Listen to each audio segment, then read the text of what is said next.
it's the spotlight effect where we think everybody's looking at our flaws. No, everybody's thinking and looking at their own flaws. Right. And you know what I like too about this whole kind of full body approach is when I think of the individuals, and I have friends who are like, I'm overwhelmed. I don't know. Do I do legs this day? Do I do arms? Keep it simple. And this is funny because this also brought me like more joy while working out. I started to look at it more as like, I mean, it's a gift that we get to be able to work out, to be able to move our bodies. There are people who can't do it, wish they could. And here we are with an able body and, you know, one temple that we get, and this is our way to honor that. And I think the baby steps, like starting small, if I get a 15-minute workout in, that's a win. Building that consistency, building that habit, not only for you, but for your kid. Welcome back to another episode of Wellness for Life. I'm your host, Niki Wolf. And today we are going to be talking about a different form of health we haven't touched much upon. We've spent a lot of time talking about diet and lifestyle and supplementation, but we really haven't explored the depths of physical health as well as spiritual health. We have such an incredible guest on the show today, Ilse Munson. She is a fitness instructor and a mom. Thank you so much for being here. Thank you so much for having me on here. Totally. No, I'm excited. I know a little bit about your story, but I'm really excited to share this with listeners of, you know, what led you to where you are now, what you're doing in your work, and you have a very specific and unique niche. And I'd love to just explore that a little bit more. So if you could let the listeners know, what do you do now? I know you're a fitness instructor. What does that look like? Okay. So I am like you said, fitness instructor, group fitness instructor. So I teach, strength training, to all levels. It's not just, you know, heavy weights. It's a different type of format. It's called Surge Strength. And I've been doing that now for a little over a year. Prior to that, I've been working out probably since 9 years ago, before I had my first. And, I've just kind of made it part of my lifestyle. Fun fact, I hated working out, hated it with a passion, never did it. To me, I was healthy, you know, eating my venti frappuccinos and my So you nuggets. weren't an athlete in middle school or high school or anything? No sports. I hated PE. I had my period every PE. Never did it. No. So all of a sudden, it's just funny that, not all of a sudden, obviously it took 9 years, but that is now my career, honestly, because I love it. I absolutely love teaching other women, men, whoever, about the importance of fitness and having joy in what you're doing, in the type of workout that you're doing, in your fitness. How to enjoy that. I'm also a mom. I have 3 kids, 2 Earthside babies, 1 angel baby, and a wife and all the things. Yep. So a busy plate, yet you still find time to fit it all in. I know that we're going to talk about, you know, different barriers or excuses for a better, you know, lack of a better word of why it's difficult or why people have a hard time integrating fitness into their days. And you have a very unique niche. So it's not just fitness. And I would like to explore a little bit more of your type of workout. So you do say strength training, but it's like choreographed to fun music. I follow you on Instagram and it's fun to watch the videos. Like you want to be a part of it. You know, music that kind of gets the energy high. So you're lifting weights, you're doing all this stuff. It's not like a CrossFit. It's more of like, would you say kind of like a cardio dance with strength training? So no cardio.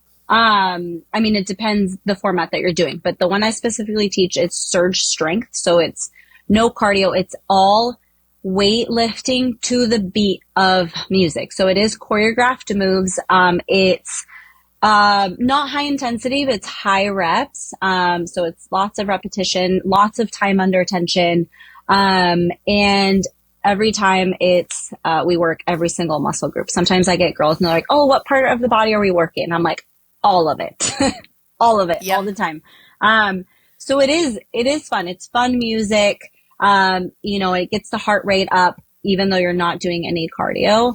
And it's just a different way of weightlifting and not your typical traditional, 3 sets of 15 or something, Yeah, it's a fun way that if you're trying to get into fitness, especially weightlifting, and we know the benefits behind building muscle, whether it's blood sugar, longevity, aging, all these different things, but it's a fun way to kind of, I guess, like a stepping stone into that field, which you've obviously laid out. You were not, I love the way you said, I had my period every PE. That's so funny. So if you are somebody who's listening, who's like absolutely in the same boat, this could be something, could be a really good stepping stone. Yeah. Now we'll get into kind of your specific niche and what that looks like. But in regards to being a mom, we've got a lot on our plates. How do you balance fitness and motherhood? And how, would you encourage others to be able to find a place for fitness in this season of life? Honestly, like my biggest tip, I would say is have them join in. Have the kids join in since they're little. I didn't grow up that way. I didn't grow up, seeing anyone in my family work out. I didn't grow up doing sports, any of that. So having my kids join in on that workout when they're little, obviously they're little. So whether they are on a high chair or a bouncy thing, I have videos where I'm working out and my 3-year-old was not even a year and she's on her bouncy chair watching me. And same with my son.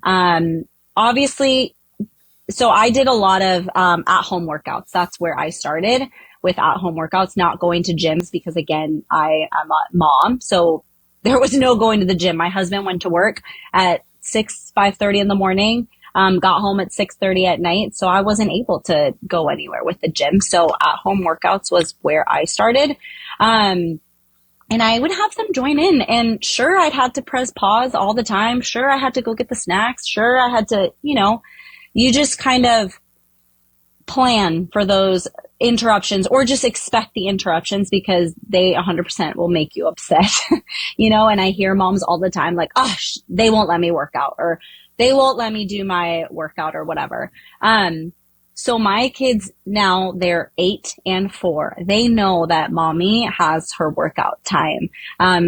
Or they come in and they join in. I bought little tiny Morocco weights for them and they just sometimes do it with me.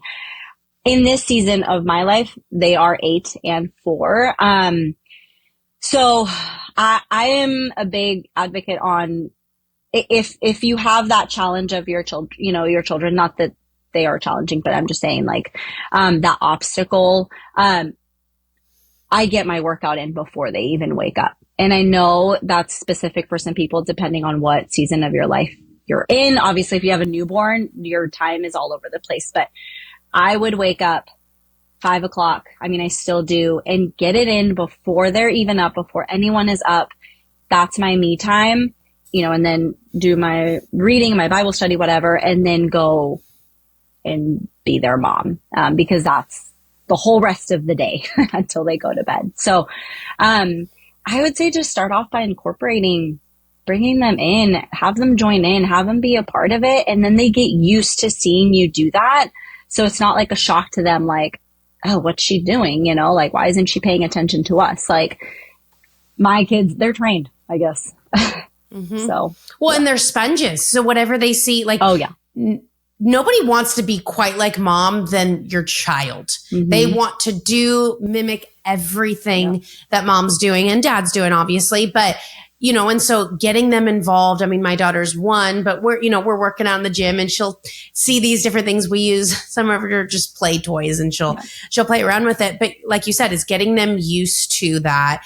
You mentioned another thing too, talking about expectations. And, at first I'm like, okay, pull back the expectations, but maybe have an expectation that it is going to be a little bit chaotic, that you're, that there's not going to be a norm, that there might be a day you get the full workout while they're distracted, but having an expectation that it's not going to go your ideal way. Right. And I think the baby steps, like starting small, if I get a 15-minute workout in, that's a win. Building that consistency, building that habit, not only for you, but for your kid. I think that's a great recommendation.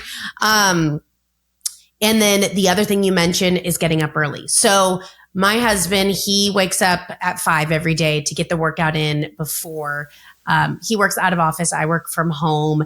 And some days I can't get something in, you know, at the end of the day. But one thing that's great with him is that is a top priority, is because no matter how crazy the day goes, he knows he has that. For me, whether it's going to the gym, doing a workout, tennis class, or frankly, if I'm like running low on time, I'll strap on a weighted vest and I'll go take my daughter for a walk and we'll go through a hill. So whatever that looks like, it doesn't always have to be a high intensity workout. Right. However you're moving, you know, not every day is going to be this really good workout, but it's building that consistency, that habit. Doing something is going to be helpful, you know, and, you know, as she gets older, maybe she'll take a bike or a scooter and I can still do the walk. When people say like, oh, you got to go big or go home, like, it's not really like that, at least not for a mom, you know, and like you said, like, I mean, there were times where I got in 10-minute worth of ab workout or whatever. And that was all I had time for. And that's okay. I think that also took a long time for me to get used to, that was okay. Or that some days, you know, because we're busy and I have my kids and, you know, whether you're a working mom outside of the house or at the house, not beating yourself up or giving yourself grace, for those days that maybe you didn't get it in, or for those days that maybe it was only 10 minutes. But like you said, I mean, a walk is an amazing free workout, you know, or, you know, up and down the stairs, whatever it may be, just adding that movement in to your daily routine. Well, and I look at those little moments where before of like cleaning the house or running back and forth with the kids, sometimes it's very easy to look at like, oh my gosh, this is exhausting. If I didn't get a workout in that day, that is my workout. And I almost enjoy it more knowing like, okay, I'm giving movement. I'm giving this gift to my body. And so it helps me kind of appreciate those smaller moments and, you know, throw a kid on your shoulder and do some squats. Like nothing makes them laugh and giggle more, or even a young one. And you could do it abs. Like my daughter absolutely loves it. So it doesn't have to be 30 minutes in one chunk. It could be sprinkled throughout the day. And I found that to be really helpful too. You have this niche and I'd love to explore that a little bit more. You're more than, you know, you focus on more than just this fitness and these classes. You really integrate this spiritual health in. What does that look like and how are you doing this? A few different ways, or, you know, things that I've just kind of found that work for me. So the main reason why I started incorporating my faith into it was because I was waking up and honestly, I felt, for me personally, guilty for putting my workout in before anything else. So for me, that would be my Bible time or my time with God, praying, whatever that may be. I chose to say, I'm going to work out instead. And then the day happened and it got away from me and I didn't get that time. And so I felt so guilty that I was idolizing the fitness part of it. So then that was so hard for me too. So then I started to look at it more, and this is funny because this also brought me like more joy while working out. I started to look at it more as like, I mean, it's a gift that we get to be able to work out, to be able to move our bodies. There are people who can't do it, wish they could. And here we are with an able body and, you know, one temple that we get. And this is our way to honor that and, to move it and to praise, you know, the fact that we get to do that. So what I started doing is, because I already do wake up, whether it's 4 a.m. to go teach my class or 5 a.m. to do it at home. I listen to worship music before my workout every single time. I put my headphones in. So I do my workouts in the garage when I'm at home, but I put my headphones in, I blast it loud, and I just praise. the fact that whatever it may be, whatever prayer comes to mind, or maybe other people's prayers that they've asked me to pray for. But I praise the fact that I woke up another day, that I am breathing, that I am able. And I do that one song. That's it. One song, whatever it may be, pump up or whatever worship song. And then I get into my workout, and then that's my me time, bringing it in. I might not be specifically reading a verse or something, but I'm getting that in with my faith. So I'm bringing that together because it is one. It is one. There are going to be times where we don't have the strength to get up, where we don't have the motivation to get up. That's another question I get asked a lot. How are you so motivated all the time? Listen, I'm in bed and I'm cozy. I don't not want to get up at 5 a.m. and do a workout, but I just think again, like what this will do in the future, or what God is doing through me now, that I hate to say it, but I'm like, dude, just get up. I don't know, just get up. So, I choose it. That's how I kind of bring them in together. And really, like I said, I mean, the strength comes from within, really. Like, sure, I'm building strength, lifting those weights, but it really just comes from within on a daily, consistent basis. So absolutely. And I know, so you do your workouts from home, and then I know that you have like classes, ones that are probably at gyms and yoga studios and whatnot, and their music tends to be much more secular and like spiritual in a different realm. How do you integrate something like that without pushing it, if that makes sense? Yeah. So the workouts that I do, they're all, like I said, we move to the beat of it. And a lot of the songs, they're fun. I mean, pump up songs, that they're fun to work out to, but it's all secular music. Which is actually, you know what, let's explain what secular is, because maybe our audience doesn't necessarily know. I don't know the correct definition, but it's just music. I mean, pop music, country, I'm going to say gangster, but I mean, yeah, we were not necessarily, it's not connected to a faith of any sort. Yes. I mean, we worked out to Gangster's Paradise the other day.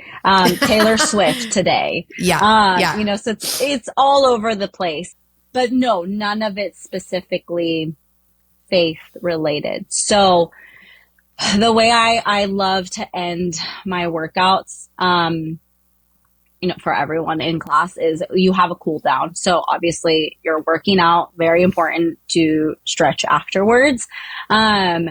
We stretch to worship music every time it's a worship song, whatever it may be, whatever, I plan for that week. Like right now it's like a Mother's Day, worship song.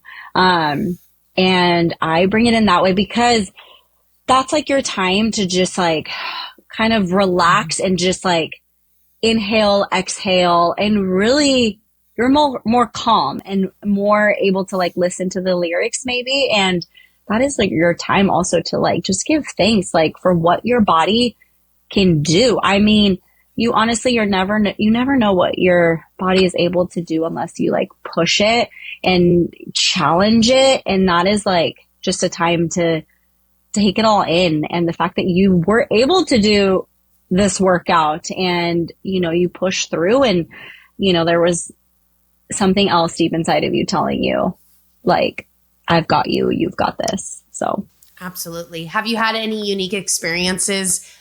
Somebody, because I know like I used to do spin classes and all these different ones. And if there was a song I loved, I would ask the instructor, okay, who's saying that? Yeah. Have you had any experiences where people have not just pulled like the music in the regular workout, but your actual, like, what's the name of that song with your cool downs? Yeah. So I've had, it's happened a few times. I've had a few people who are not, I'm not sure, but I'm pretty sure they're not, religious or spiritual or whatever.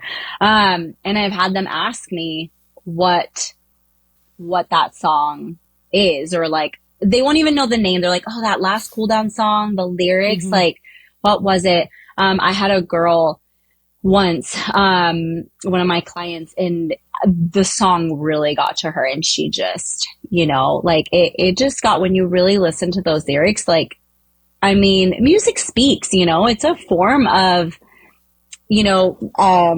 dialogue with people, or worshiping even through music. So, I like to, I have had, people come to me and ask me like what that song was. And that is just like, that gets me almost as much or even more when people are like, oh my gosh, your workout is so hard. I love that. I love that when they say challenging. But the fact that I'm able to like, bring that form of like stillness to them, whether they receive it or not, like that's just something extra. Absolutely. So, and I have some friends who are new moms, and we kind of touched upon some barriers or excuses that individuals, use. And I know excuses could be kind of like a hard word, but the reasons, whether we're not prioritizing it or maybe we feel overwhelmed, we don't know how to start. What are some other common barriers that might get in the way of us incorporating fitness into our life, and how can we overcome that? They see it as a chore. They see it as a chore to exercise, to move their body. It's like, I have to work out. No, you don't have to. You get to. I am the queen at like, come at me with excuses, because I've got a rebuttal to all of them. My husband hates it. But I feel like, honestly, it's gotta be it's those daily habits that you start incorporating. They don't have to be huge. Like, it doesn't have to be an hour workout that you do. Like you said, you start small. And I mean, the other thing I get a lot is like, I don't have time. I hate to say it, but show me how long you've spent on this. Because I'm guilty of it too, guilty of it. Show me your scrolling time and I will tell you how much time you have, and it's like those small little things that make you think like, ooh, because I mean, I've heard the thing like, and it kind of works both ways, but I've heard, people say we all have 24 hours in a day. And then I've heard the opposite, where people say we don't all have the same 24 hours in a day. And I mean, I kind of see it both ways, honestly, because I mean, yes, there are 24 hours in a day, but obviously everyone's season of life is different, especially for a mom, whether you're a new mom, first time mom of littles, bigs, whatever that may be, the season is going to be different. So how I manage my time, or how I, schedule in my time, it could be different from someone who has a newborn and their sleep is all over the place and they're exhausted and the baby never sleeps. Like, I get that. I was there in that. I know I was in that season. And I mean, the one thing that I would say is you schedule in, honestly, this time, your fitness, your workout, your you time, you schedule it in the same way you schedule in appointments, the same way sports and activities are scheduled in, the same way that you schedule in time to hang out with your friends, or go to brunch or whatever. You schedule in your workout, and if it's really important to you, I feel like you'll make it happen. But I feel like it has to start with that mindset shift of, it's not a chore. Like, it's not something that I have to do. It's something that I get to do. And I feel like that's maybe where it would start changing. I couldn't agree more. I think a lot of it, yes, there are absolute different seasons. And so that workout might look significantly different. Maybe it's a walk versus when it's a season where you're getting not even a season, maybe it's a night. Like, I got a solid sleep, I got really good sleep, and maybe it's a more intense workout, or maybe you have the ability to go to a gym and leave, or whatever that looks like. I also think something to be said of finding an exercise or movement that you enjoy. Yes. Because I'll tell you, my husband loves work. Like, he built the gym at home. I like to be out at a gym. I do not want to work out from home. Like, that is very challenging for me. But to do like a weight training exercise at the gym, I'll get in like once or twice a week. Tennis, I'll get in 6 times a day if I could. Yeah. Like it's something that like lights me up. I've never been so giddy. I just got back into it after a few years off. I would do this all day, every day if I could. And it doesn't feel like, I mean, granted, it does feel like exercise because I do something called live ball and it's not a match. It's like cardio, like just nonstop. Yeah, you're moving a lot. Go. Yeah.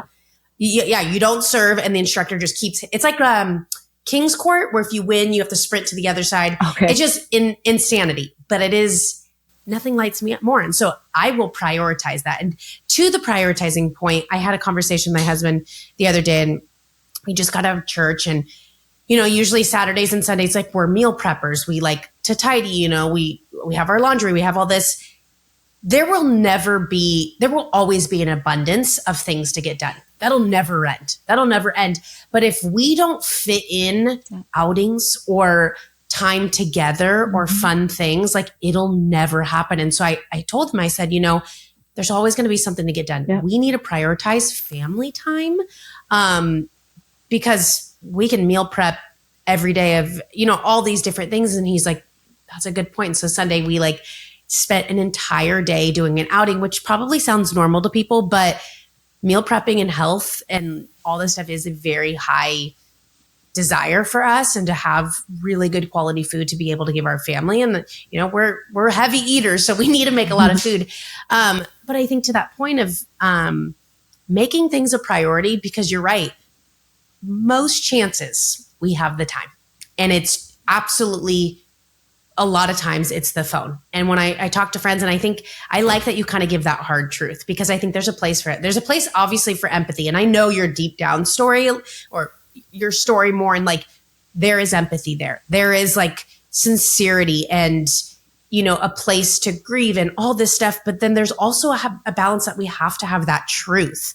And it's going to be hard conversations, and it can't be always like super soft. If we want to move the needle, you know, we have to put in structure and, you know, have some resiliency and have some strength. And so one thing for me is like, speaking of like faith, is I'm not getting into the word as much as I once did. And so I was talking to some girlfriends and they're like, you're just in a really big, you know, heavy season. I said, no, it's laziness and I'm not making it a priority. I said, yes, I'm super busy and like work's never been so busy. And, you know, with my daughter, the first 2 hours, it's like nonstop, but there are windows in the day that I don't need to do an hour Bible study. I just literally have a container right now with my Bible and my like markers, and I wrote 5 minutes. All I have to do is 5 minutes to at least build the consistency, and I have it shoveled in the closet.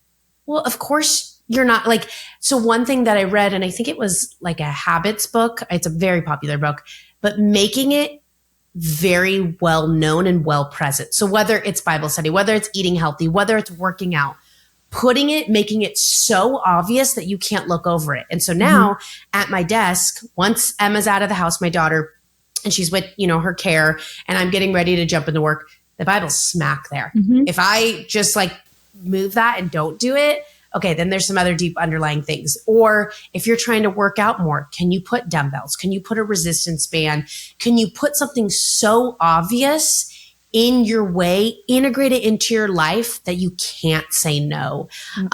One way that I do that is my weighted vest. I wear it, like if I know it's a super busy day and I'm not going to have a chance to do a workout, I know it sounds corny, but there's like, I used to have a weighted vest that looks like I was in the FBI. I don't wear that anymore. This one's like much more secrete, that's not the word, but much more like minimal.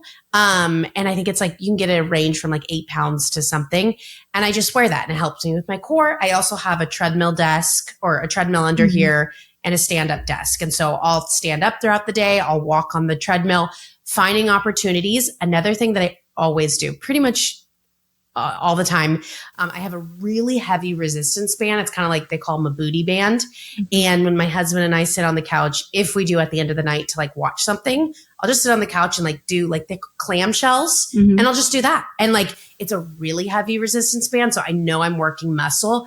it doesn't always have to be like a Barry's boot camp or a Soul Cycle class. It's just like sprinkling in these little moments where we can start incorporating it, making it a habit. So now when you go a day without doing one of those, it kind of starts to feel a little bit off. Yeah. Are there any other like little things that you found has been helpful? And maybe right now, like this is solidified for you, like this is your job, but what about in the beginning when it wasn't so easy? What kind of things or ways did you like sprinkle in to make it a little bit more easy? So, well, I love that you said that, having it right, visible. So I keep my dining room table. That's where my Bible is. That's where my notebook is. That's where my Bible study, whatever, that is right at our dinner table, which I probably should get a desk, but it's right there. Everyone sees it. I see it. The kids sometimes get into it, which is fine. So just, having it visible, having that little, reminder. But I feel like at the beginning when it wasn't just, I don't want to say robotic, but like it's part of my lifestyle. It's just what I do. It's like brushing your teeth in the morning. It's just, you get up, I get my my worship music, get my workout, then do the mom things. I feel like at the beginning, honestly, the scheduling it in, putting it on my calendar, that was huge. And, I've never been a big gym goer just because I never knew what to do at the gym. I need someone, which is funny because I'm an instructor now, but I need someone telling me what to do, like telling me how to do the move, what to do, what type of exercise. That's why I started with at-home workouts. But knowing what my program is or what my plan is daily. Because I have friends who are just like, well, I looked up a YouTube. Sure, there are plenty things on the web, on YouTube that you could do, but you're wasting, well, this is what I found personally, you're wasting the time trying to search for something if you don't have it planned out. And then, it's like Netflix scrolling. Oh, what should I watch? There goes 30 minutes and then you watch nothing. So I feel like at the beginning when it was all busy and everything, like putting it on my calendar, knowing what was coming tomorrow, what was coming the next day, and that I was going to do my best, with what I could control, obviously, and do that thing that was scheduled in. So what if somebody's listening and they're like, okay, I'm not really integrating, I'm not working out right now, but I want to start. I'm happy to put this on my calendar and plan. Where do they start? How do they know what to incorporate? I mean, I know that that's a big question, whatever type of workout, but what would you recommend? If you heard somebody who's trying to start moving their body and, get active, and specifically in your field of strength training, how do you plan? Okay, this day I'm doing this day. Where do they start? Well, I might be biased because obviously I teach it, but I've never felt better with doing full body workouts, full body strength training. And I love the fact that now doing it with other people, I know a lot of people have a challenge with, getting themselves to do it at home alone. That's a challenge for a lot of people. Like you really have to be committed to it, because there's no one pushing you. There's no one motivating you. There's no one, encouraging you. So honestly, I would say sign up for a class. Sign up for a class and start that journey with other people who are obviously not on the same, season of life, but you have similar goals. Like they want to get healthier. They want to get stronger.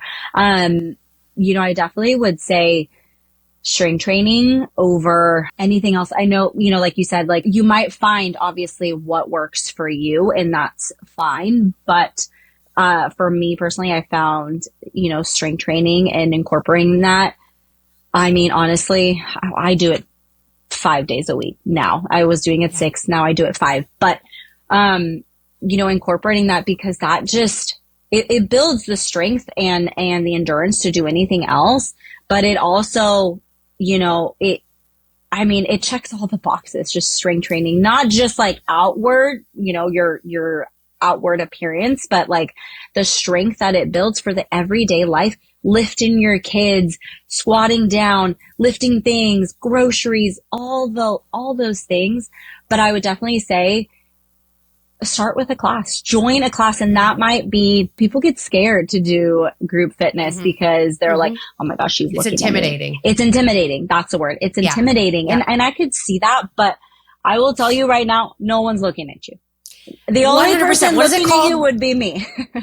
Yeah, it's the spotlight effect where we think everybody's looking at our flaws.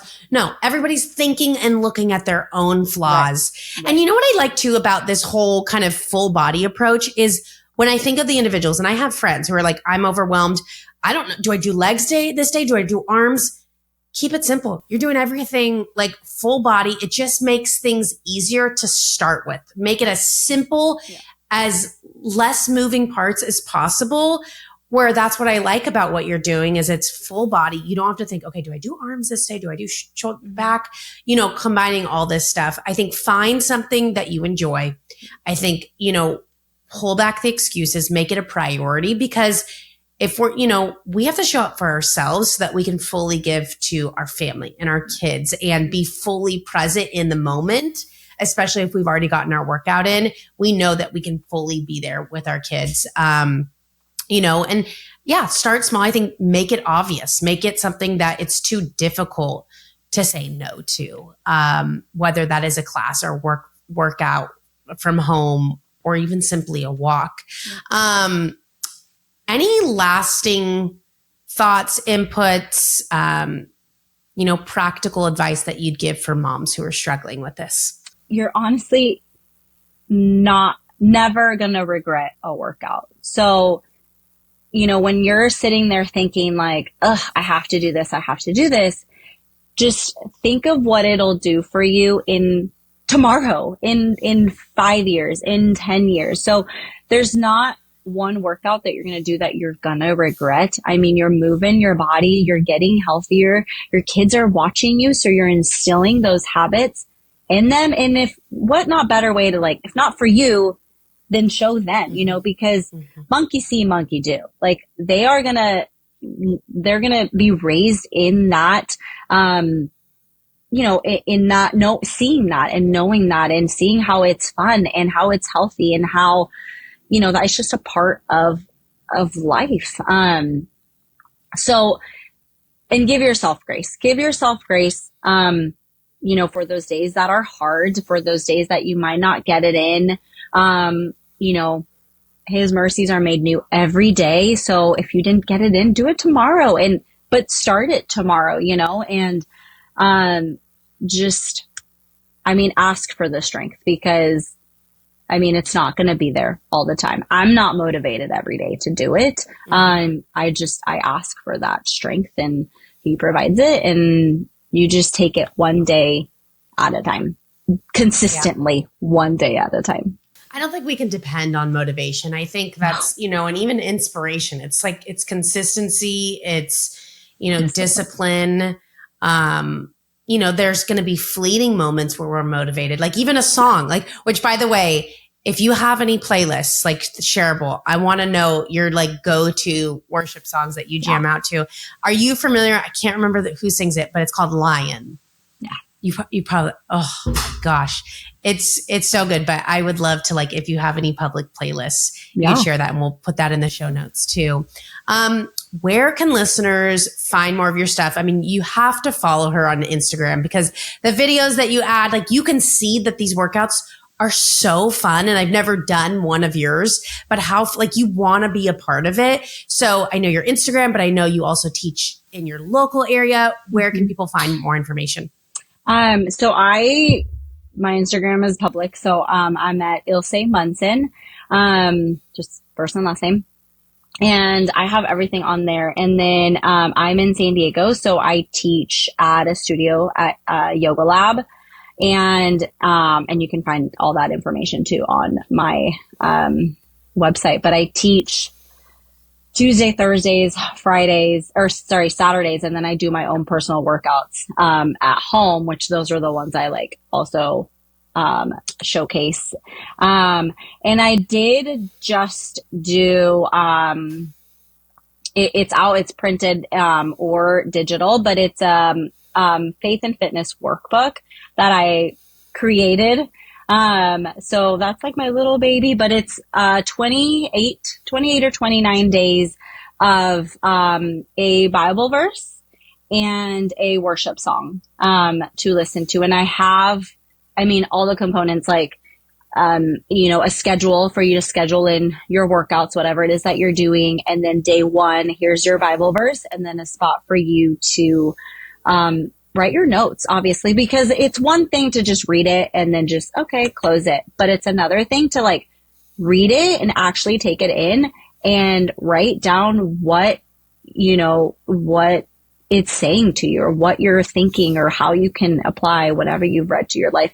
And then I have that song that I say, listen to before your workout. And I have that for like 28 days. So it's just a little workbook that I created. But yeah, all that information is on my Instagram. And we'll be sure to link that in the show notes. And maybe you can send me the link for people to either purchase or download that workbook as well.